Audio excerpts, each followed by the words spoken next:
Hey everybody, I think we're live or going live. It says it's starting. Let's see if this kicks in. Hey everybody. How are you? Happy New Year. It's so good to be here and to be with you all. Um, Welcome and welcome to a new year. What a gorgeous day it is. I don't know where all of you are, but I am just outside of Washington, D.C., and I'll show you if I can, I think. Our incredible snow. Let me see if I can get you a good look. It's a beautiful snowy day here, just outside of Washington, D.C., one of the biggest snows we've had in quite a long time. So we are obviously off school. Everything's been halted. My son is out running around somewhere with his sled, having a great time, and I'm loving the day inside here. Just being able to be with you all and look out the window at this winter wonderland. So, welcome. I'm not sure how many people are with us. I know sometimes people kind of amble on, but feel free to put a question if you have any in the chat. I'm going to put something in here just to get us started. And don't hesitate to let me know what's on your minds and your hearts if you have any questions. And I'll keep my eye on the chat in case any of you have any thoughts or want me to address anything specifically. In the meantime, I'll share a couple of thoughts I have and developments from the new year, what's up with the new year. Um, we we have a great year coming up. Lots of events. If you go to my website, findingyourvoice.com, to the events page, schedule or events page, it's called different things on different spots. We've got 5 or 6 voice and performance masterclasses this year, 4 of these quarterly Facebook Lives. I'm doing public speaking classes twice a year, and I think one is going to be live and in person right outside of Washington, D.C., so that's exciting. I'm traveling a bit and starting to do more and more keynote addresses and performance master classes again for other organizations. So it's just going to be a great year, and I'm really looking forward to it, COVID willing. So we'll see how that goes. Some other great developments. I was recently asked and honored to have been asked by American University right here in Washington, D.C., to join their faculty in their voice and performing arts department. So that's such an honor. They're lovely people. We've been having such wonderful conversations. And I'm not going to be there full time because they've been really gracious and understanding. Um, oh, hey, Finho. It's so great to see you. Sorry, we have someone here joining us from India. It's so great to see you. I'm so thrilled you're here. Welcome. Um, so yeah, I'll be at American University a couple days a week working with their great singers and performers in their musical theater department. And I'm really looking forward to that. But obviously, I'm going to keep a number of days for me to continue working with my own clients and also to continue working on the next book, number 4, which, as I've shared with some of you before, is going to be really about where the other books talked about the psychology of singing and some technique issues and how to sing on stage and in the studio.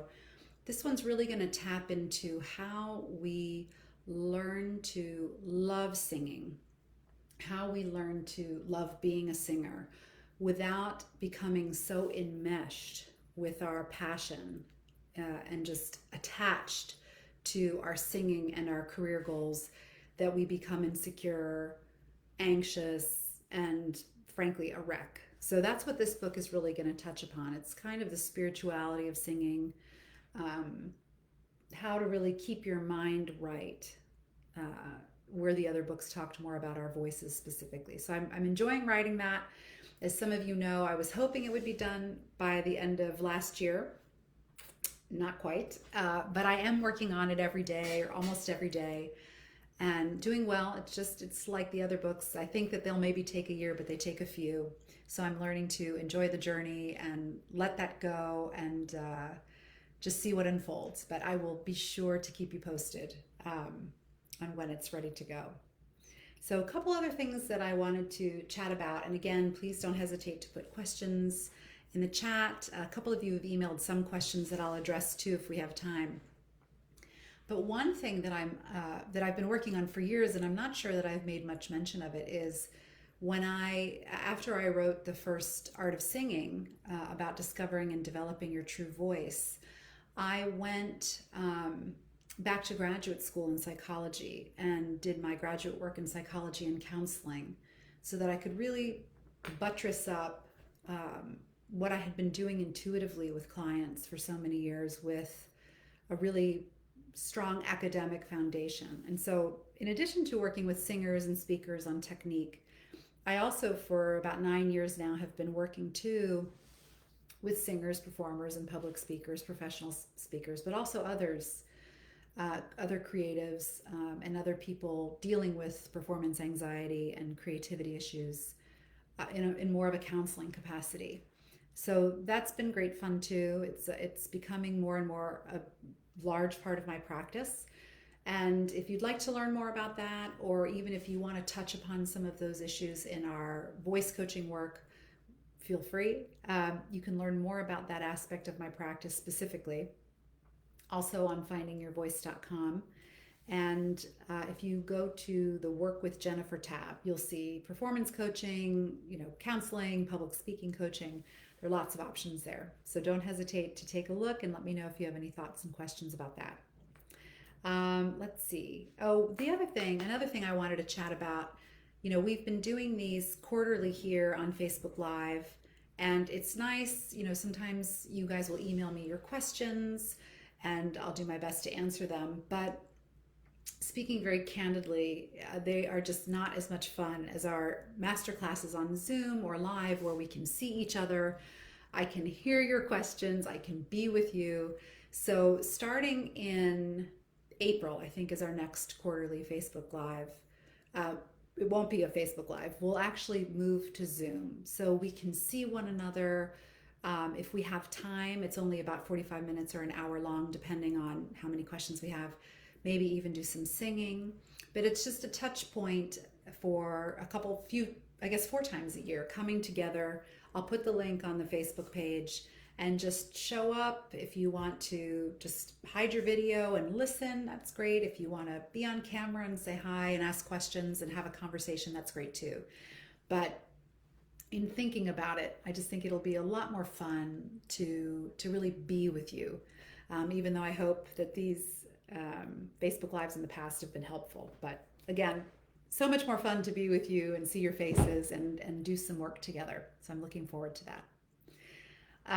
Let me see if anybody has any questions. I know it looks like there's just a few of us on today. I hope I posted this video in the right place. Sometimes I'm not the most tech savvy person in the world. Yeah, it doesn't look like anyone has any questions at the moment, which is okay. In which case, I'm trying to think if there's anything that you guys have been asking me about. We've been talking in the last ones together about technique and about performance anxiety. I will say that I've recently written some articles that delve into both of those things. I'll just talk about this briefly unless one of you guys has a question. If you go again to findingyourvoice.com and to the articles page, you can access both my own articles for Finding Your Voice, which tend to be a little more for singers, speakers, more technical things, more performance-specific performance anxiety.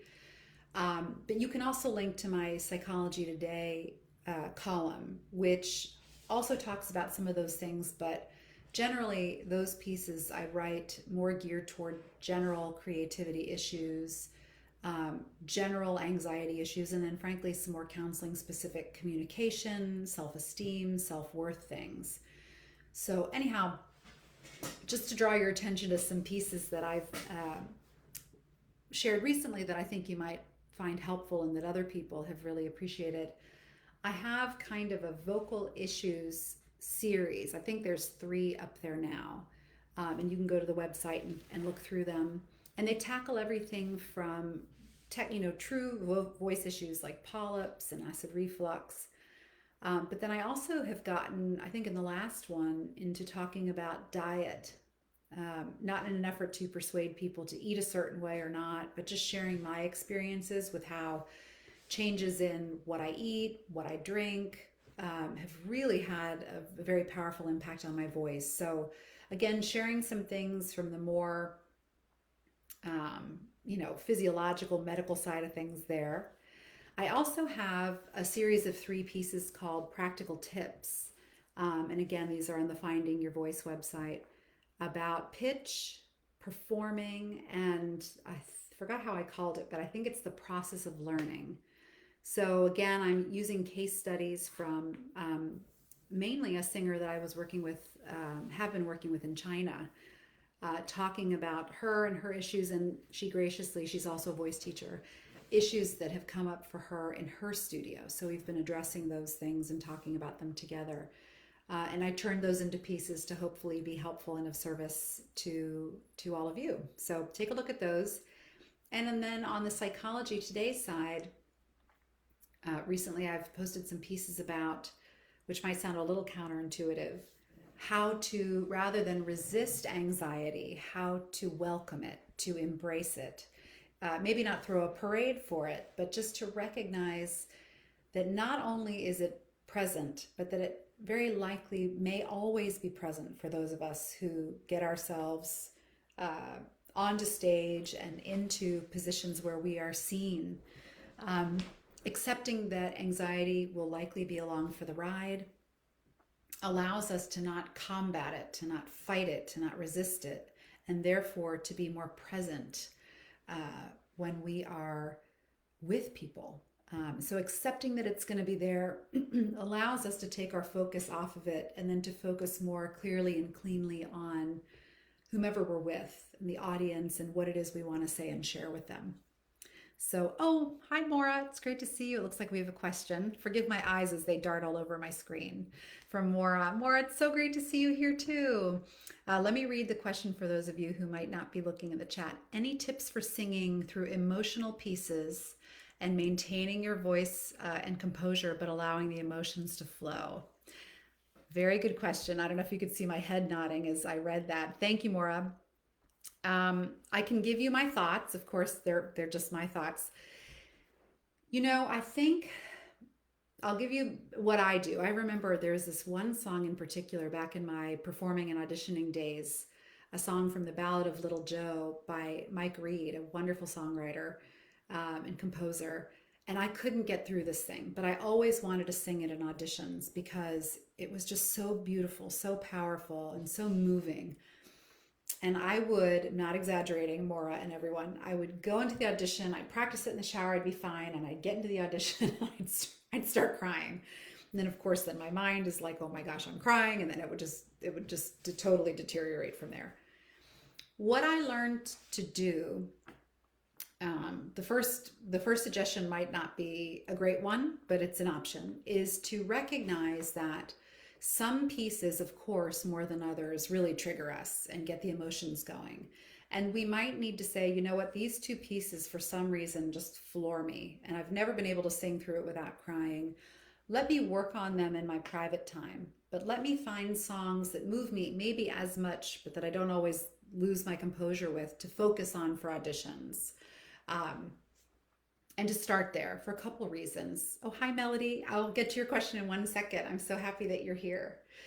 To get the confidence that comes from saying, I can do emotional songs, I can be present in auditions, I can do my best and not totally lose it, that builds up our confidence. That gives us a sense of, this is something that I can handle. And then I'd slowly work in more emotional things.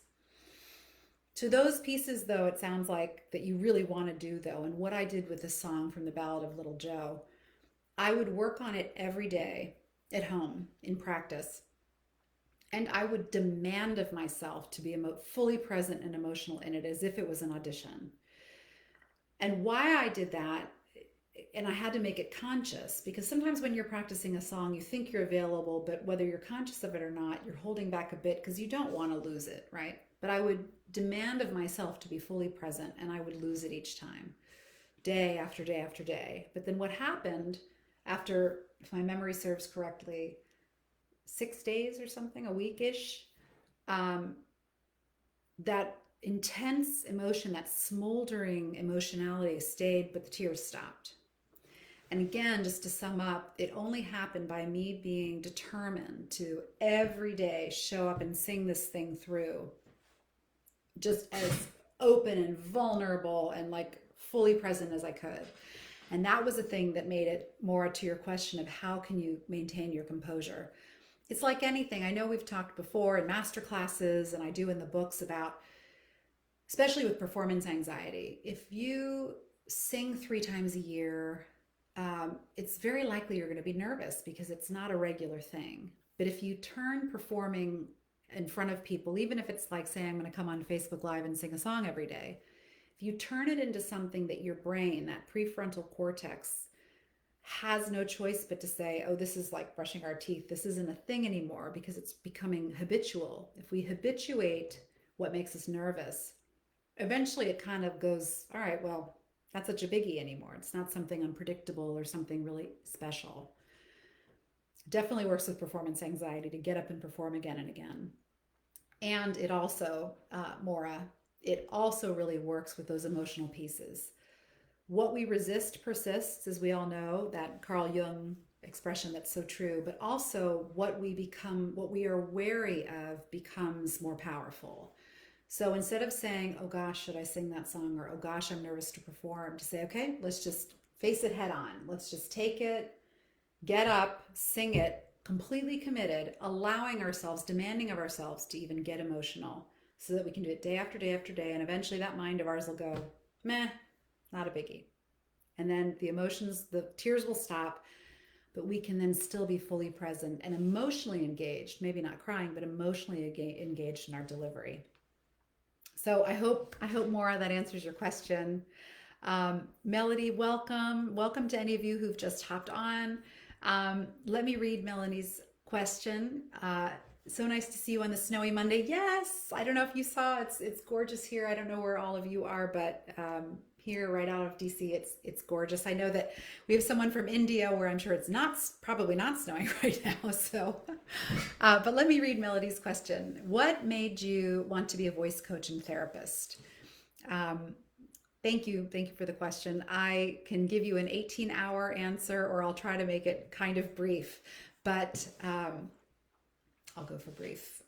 The long story short is, gosh, where to begin? Oh, you're welcome, Maura. I'm glad that helps. That makes me so happy. If I didn't cover something, feel free to ask again. Add anything else. So, Melody, I sang my whole life as a child. I loved it. I even sang professionally, not as a child, but as I was in my teen years, I started singing the national anthem at the big Washington, D.C. sporting events. I was singing in bands. I just sang, and it was very intuitive and natural.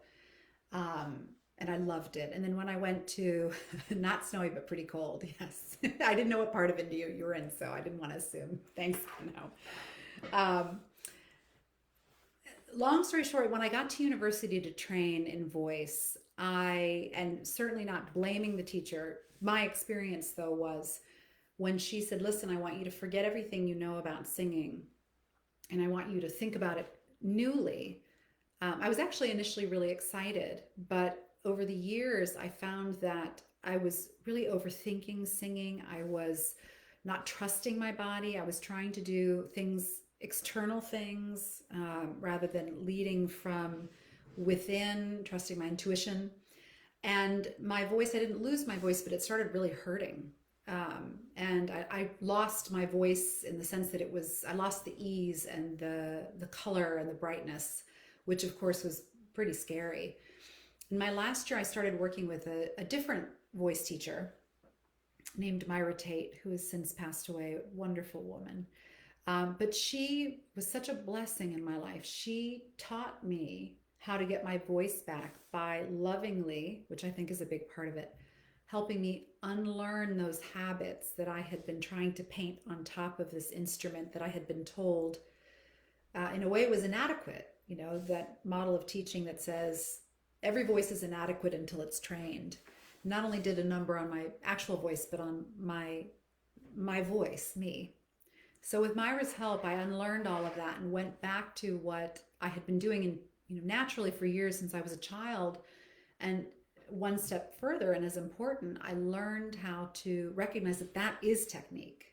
just because I didn't know what to call it or how to describe it once upon a time didn't mean it wasn't trustable, knowable, dependable. So I still at that point never thought about teaching, and I think you might have said a voice coach and therapist, or even writing books. But as I was, then I went on to perform. I sang backup with all kinds of different artists and did tours. And what I noticed was that so many of my friends and colleagues had these same kind of issues with their voice, not trusting it, being even afraid of it, as if it's this separate thing that has a mind of its own, which, as we know, it does. You know, if you had a little too much coffee or wine or not enough sleep or allergies, it can do its own thing.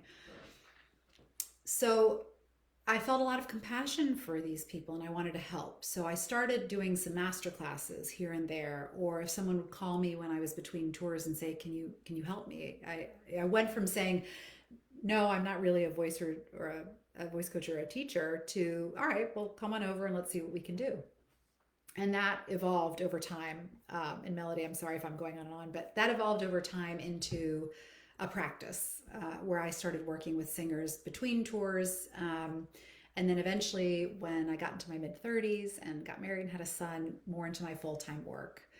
The therapist piece came in, as I was saying earlier, because after I'd written my first couple of books, which were very psychologically heavy, I wanted to go back and get the academic underpinnings of psychology to sort of support what I'd been doing intuitively. So I did that, and then that's where the therapeutic piece came in. But now to answer your question very succinctly, or part of your question, I think, even from my very early days of coaching, separative therapy, it seemed that, and I've written about this in my books and articles, that more or less 80 to 90% of issues that singers would come, or speakers, public speakers would come to me with that seemed technical, 80 or 90% of them, in my experience, were caused or exacerbated by something emotional. So it was, in hindsight, I think, inevitable that even if I hadn't studied psychology and done my graduate work, so much of what I do is psychological. So because our voices are in our bodies. It's all part and parcel of the same thing. So I hope that answers your question, Melody. If you have any others, please don't hesitate to let me know. And in the meantime, by the way, am I saying this right? Is it Fenho or Fenjo? Please forgive me, I'm butchering your name, but I'm going to read what he's asking. Hi, Jen. I don't know where to start. Oh, we have a lot of questions. Okay, I'll answer as many as I can. And please correct me on how I'm saying your name if you can somehow do that in writing. I don't know where to start. I have plenty of things to work on vocally. Here is what I struggle with most. Number one, I'm currently working on singing louder without straining, but I'm not sure how to get louder on the higher ranges without sounding too harsh, especially in the head voice range. Got it. How do I make my voice less shaky? Got it. My vowels sound unclear and not really all that crisp. Oh, interesting. Okay, that's interesting. Do whatever you can, much appreciated. Some context, I have a really thin voice. Oh, and you referenced who said that to you. Fenjo, with a capital, like with a Fenjo? I hope I'm saying that correctly. Thank you for correcting me. I'm half Spanish, so I think every time I see a J, it's an H. Okay, so guys, and you can see if you want to read along with these questions, you can look into the chat and see Fenjo's great questions. I'll tell you what I'll do, Fenjo. I'll start addressing some of your questions, and if somebody else hops on with another one, I might shift over. But hopefully I'll help as much as I can and get you some answers. Interestingly enough, you've asked 3 questions, but I think I'm going to tackle the last thing you said first, if that's okay. Just again to read what he said for those of you who might be in the car listening. Much appreciated, some context. I have a really thin voice. I wonder if you think you have a really thin voice, or if you have come to believe what someone said about your really thin voice. And the reason that's important, whatever the answer is that yes, it's important to listen to and accept constructive criticism about our voices and ourselves. That's critical, right? We don't want to be blind. It is, in my opinion, everything's my opinion. It is important, in my opinion, though, to put it in the right context, to use your word, to recognize that constructive criticism is something to take on as information to help us with our whole, complete, and perfect instruments and whole, complete, and perfect selves, rather than information that needs to sort of break us open and trump everything we know to be true. So, for example, I love analogies, as many of you know. If someone tells me, if I'm singing and someone says, you know, you sound good, but you were really flat in that performance, I can look at that information of one of two ways. I can say, oh my gosh, I'm flat. I'm a horrible singer. I need to now be worried and wary every time I open my mouth, which then, as you all know, will cause me to hold my breath, to be nervous, to be afraid, to doubt myself. And we can go down the whole rabbit hole of it, right? Or the healthier way, in my view, we can stop and say, just intellectually, don't let it get into your body yet. Okay, I've gotten the feedback that I'm flat. Is there a recording that I can listen to? Is there someone else that I can ask that was there to give me to confirm or negate that feedback? If it is true that I was indeed flat, or there's some other variables, was I wearing in-ear monitors that I struggle with? Was I wearing headphones? Was there something in the sound? If no, if really is something, maybe I have an issue with being flat, something's going on with my voice, my hearing, am I sick, or my ears clogged? Maybe it's just me and my technique. Then still we can have this not hands-off approach, but this objective approach to how can I work on pitch? How can I work to integrate this constructive criticism while still honoring my instrument and still honoring myself and not having my instrument, myself, and my self-worth kind of contract in an effort to take on and make a difference with this piece of information. So I hope, again, because we're on Facebook Live and I'm chatting basically to myself, I can't read your beautiful faces and see your reactions, but I hope that helped. To your other questions, Fenjo, I'll go backwards. Your vowels sound unclear and not really all that crisp.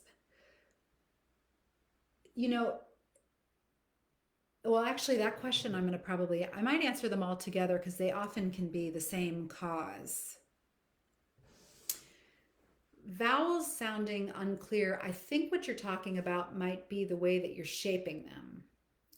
But not crisp usually implies that the tone is being crimped somehow, the airflow is being constricted, which is in alignment, I think. Oh wait, my current voice teacher, I'm sorry, I'm reading Fenjo's. My current voice teacher identified my voice as thin. He's also really helped me come to terms with the thinness of my voice. I have a healthy acceptance of my voice right now. Great. Okay, good. So that little bit of information, though, is for everyone else who's struggling, maybe in over personalizing any feedback. Still, I'd love to hear you sing and hear this thinness, but and let's see what we can learn from your questions. So vowels being not crisp, as I was saying, usually means that we're holding our breath to a certain extent. And interestingly enough, your second question, how do I make my voice less shaky? That tends to do too, generalizing because I haven't heard you sing, with both holding our breath a little bit, often in an effort to sing correctly. I'll show you in my speaking voice. If I'm trying to speak correctly, you can hear that I'm holding my voice. And then in singing, if we're trying to get our voice to be less thin or stronger, we can then try to push our voice and our air through a kind of constricted throat. And that's usually when the vibrato gets a little shaky, unless you're talking about shaky from anxiety. But that in conjunction too with some of the issue you're having about straining, all of your questions to me sound like they point to a holding of the breath in some way and not being really deeply connected to your support. In other words, doing kind of trying to do the work of singing here in your throat rather than allowing your voice to extend from your support. Totally different. The second one, I didn't feel anything in my throat. The vowels were clear, the tone was crisp, um, comfortable. The vibrato wasn't warbly, whereas in the first one it was a little. So, again, without having met you or heard you sing, I think that's what I would start with. And with your voice teacher, who I know you emailed me about, who sounds wonderful, and please give him my best. Um, I know you've been working together for a while, so just consider adding in, if you haven't already, doing some exercises that really get you in touch, even separate from singing, with your support.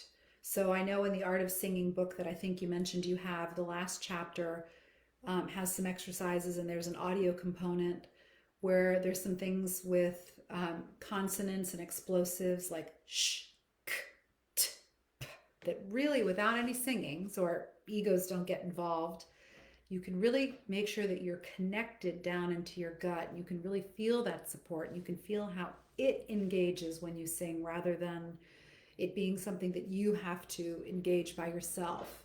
So even though you're already singing, you've been singing for a while with your teacher, maybe add some of those things in even when you're driving to work or going for a walk so that they become automated and unconscious. That deep core connection happens on its own, and it's no longer something you have to think about. We can't both hold our breath and fully engage. It just doesn't work. So again, I hope that answers some, if not all, of your questions. Without hearing you, it's hard to say, but they do seem to all be pointing to a similar thing. One other thing, because it looks like we don't have another question yet. Another thing to think about, if you were to put your hand in front of your mouth, Fenjo, and everyone, and say, good morning, and then say it quietly, good morning, and then say it loudly, good morning. What hopefully you'll notice is that there's not really much of a difference in the air coming out. And I think that's one of the most important things to realize as singers, that we think, whether it's conscious or unconsciously, that well, louder or higher must be more air coming out. And in my experience, it's not at all. It's really a change in the pressurization of the air in our bodies that results in higher notes, higher volume, quieter volume, and things. So that might be something else that you want to think about. It's really not about more of a push, more air pressure, more working harder. It's about, and you can practice with your speaking voice, good morning. Good morning! Figure out, how do you create different volumes and intensity and parts of your range in your speaking voice. Observe that without messing with it, interfering with it, and just take note. How do I do that? How am I making that happen? And then see if you can transfer those observations, including allowing your gut to do the work, your support to do the work rather than your throat, to your singing. So I hope that helps. Again, forgive the monologue, everyone, but that's Facebook Live for you. Oh, hi, Daniel. Oh, it's so good to see you. Happy New Year. For those of you who might just be joining, this video will be live. You can watch it anytime later, but I will say that, and I'll post something here, next time we meet, we're going to move to Zoom. As much as I hope these have been helpful and I can answer your questions and see your questions, and thank you, Fenjo and Melody and Maura, for your great questions today. It's so much more fun to talk to you live and in person and to see your faces. So I will post a link to Zoom for our next quarterly Q&A, and we'll hop on for 45 minutes or so, and any questions you have, we can see one another. And for example, Fenjo, if you're able to join us, or anybody else that has singing specific questions, you can sing a little bit for me too, and that'll help me probably answer your question a little better rather than just in theory. So, oh, you're welcome, Fenjo, and Happy New Year to you too, Daniel. So I think that's it for now, guys. If anybody else has a question, feel free to pop it in there. I hope that this has been helpful. Love to you all. Happy New Year. It's going to be a great one. For those of you just hopping on, it's snowing here right outside of Washington, D.C., and it is just beautiful. We don't often get a lot of snow, and when we do, it's usually just a bit and yucky. But here it's probably maybe a half a foot. It's gorgeous and beautiful to look at. So, oh, great. More questions. Good. I'm glad you caught me, ladies. I was about to hang up. So Maura and Melody have another couple questions. So Maura first. When you're performing every night, what routines or tips have you found that help keep your voice healthy and in peak performance? Great questions. Um, I'm hesitating because everyone's different. So I'll start by saying you have to find what works for you, of course. I have always been able to sing and then go out and talk, and I never had to sort of save my voice, but some people do. I do know that one thing that's always been true for me and true for many singers I work with is, for example, when I was on tour, you perform late at night, then everyone goes to a bar, and even if you're not drinking or going crazy, bars are loud, and then you can sometimes overspeak, push, and that can take a toll, take even more of a toll on your voice than the performance itself. So I think when you're performing every night, you just want to be really mindful of the fact that you need to, I don't want to say be cautious with your voice, because that tends to have feelings of wariness and worry, and I don't like any of that, but just to be mindful. Another thing I think is important, a lot of people don't realize that whispering, coughing, and throat clearing actually cause your vocal cords to bang together. So better to be sipping liquids, have a cough drop in your mouth, just even if you have a little morning, try to avoid that. Gentle, easy warm-ups. I tend on performance days to start singing early, even if it's just kind of moving my voice around. I don't need to do a big powerful warm-up. I kind of like to just move it around all day. And that's nice too, because it'll show you, am I really thick? Do I have a lot of congestion? Then I can drink a lot more water, sip some tea, kind of get things moving, again, without clearing my throat. I also really love, I'm probably over answering your question, Maura, but I'm not a big medicine person. I mean, of course, if I have to take them, I will, but I do love, and you can buy them anywhere, saline spray, not Afrin or nothing with a steroid, but it's just salt and water. You can get them at any drugstore. It's purified distilled water and saline, salt, and you just twice a day, not usually at night before performance, but in the morning and before I go to bed, just the mist, not the liquid. The salt kind of goes and makes sure any small viruses, it doesn't work against COVID or something, but it kind of keeps everything clean. Very rarely do I get sick, or do singers that I know that use saline spray get sick. So that's a great thing.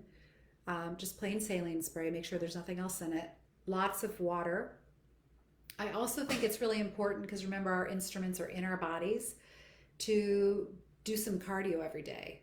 And not just for our bodies, but for our minds. Long walks in nature, quieting the mind, working up a sweat every day, getting the blood pumping, gets the lymph moving, which all helps your voice. I love hot, steamy showers before I sing. I think that really helps. And I know I've said this, but I have to say it again. Watch for the throat clearing. I know that before I became aware of this, from the minute I'd wake up the day of a performance, I would clear my throat all day, kind of getting ready for a show. It's not great for your voice. Just swallow, cough drops, water. If right before you go on, you've got a big lump of gunk right there, fine. But otherwise, try to avoid that. So I hope that's helpful. One last thought. I don't know if you're talking about more a tour or if you're back at your home, but being mindful of humidity. If you're somewhere with like blasted heat and the air's really dry, a warm mist humidifier can be great. If you don't have access to that, a nice hot steamy shower before you go to bed and another one when you wake up can make sure that you don't get that really thick mucus that comes from being dehydrated. So those are some things. And then Melody, you have another question. When are you planning to have more in-person events? I love your workshops and have only been an observer thus far. Well, I'm glad you've come, Melody. And yeah, I can't, guys, I can't wait for in-person events. I'm going crazy. I mean, I love Zoom and I love being with you guys. And Zoom has been wonderful because we've had people, someone from India here and the master classes, someone from Japan, we have Russia, we have Australia, which wouldn't happen live. So that's been a real blessing. But Melody, I know that I have a public speaking one coming up in April, I think, live and in person on a Saturday for 3 hours in DC. But the singing ones are coming back too. To be honest with you, I would be doing them now, but I also want to be respectful that I know with COVID, people are still sensitive. So my thought is, well, we'll continue the Zoom master classes 6 times a year because they're great. I am going to get back into having the live master classes probably 4 times a year, hopefully starting in late spring or early summer. And I'll be sure to post that on my website and here. And I hope to see you there. I'm not sure where you live, Melody, but can't wait to have you there, live in person or on Zoom. So great, guys. Well, again, thank you so much. I hope this was helpful and that I answered some of your questions. Happy New Year. And again, you can always watch this video again, the tech gods willing, on Facebook. So all the best to you all. Have a wonderful 2022. Our next Zoom Voice and Performance Masterclass is this month, January 23rd, I think. And we'd love to have you join. You can sing or you can observe. All the information's on the website. And lots of love, guys. Happy New Year. Oh, you're welcome. You're welcome. And hi, Doug. Oh, Maura, Doug, Daniel. It's so great to see you guys. Lots of love. Happy New Year. And the next quarterly one, again, will be on Zoom so we can see each other. So, all right, guys. Take care. Bye.